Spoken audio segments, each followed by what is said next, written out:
Novak Djokovic and Roger Federer have raised concerns over tennis's anti-doping procedures after Jannik Sinner avoided suspension, despite testing positive for steroids twice earlier this year. The world number one, who recently won the US Open, is now under renewed scrutiny as the World Anti-Doping Agency, WADA, appeals the ruling that cleared him of fault or negligence. Sinner's positive test for an anabolic steroid occurred in March, yet an independent tribunal ruled in August that he was not at fault, allowing him to continue playing without penalty. Sinner argued that the banned substance entered his system accidentally through a treatment spray used by his physiotherapist to heal a finger injury. The tribunal accepted this explanation, and no suspension was imposed. However, WADA has now escalated the case to the Court of Arbitration for Sport, pushing for a ban of up to 2 years. In a statement, WADA expressed its disagreement with the original decision, stating, "It is WADA's view that the finding of no fault or negligence was not correct under the applicable rules. WADA is seeking a period of ineligibility of between 1 and 2 years.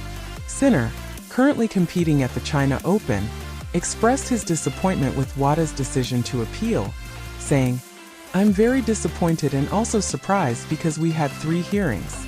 All 3 hearings came out very positively for me."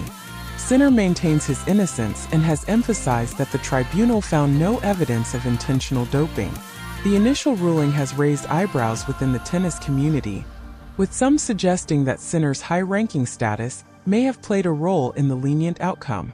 Concerns have been voiced about whether all players receive equal treatment under tennis's anti-doping regulations, a sentiment shared by some of the sport's biggest names. Roger Federer, speaking on the Today Show, acknowledged the concerns of fellow players and fans alike. "I understand the frustration of, has he been treated the same as others? That's the question. We all trust that he didn't do anything wrong, but the inconsistency here is what's frustrating. Why didn't he have to sit out while they were investigating? That's the key issue that needs to be addressed." Novak Djokovic has expressed similar reservations, emphasizing the lack of standardization in handling such cases. "The frustration from players is understandable. There's a clear lack of consistency in how these cases are handled," Djokovic said. "Many players have faced similar situations and didn't receive the same outcome. It raises questions about whether having access to better resources and legal representation plays a role in the final decision." However, Rafael Nadal has defended the tribunal's decision, rejecting the notion that Sinner received special treatment. Speaking on El Hormiguero, Nadal argued, "If the judge ruled in his favor, it's because they determined he hadn't intentionally doped. I don't believe his status as world number one influenced the ruling." Sinner remains resolute, but the WADA appeal has left the tennis world waiting to see whether the original verdict will stand. For now, the young star continues to compete, but with the looming uncertainty of a potential suspension hanging over his head.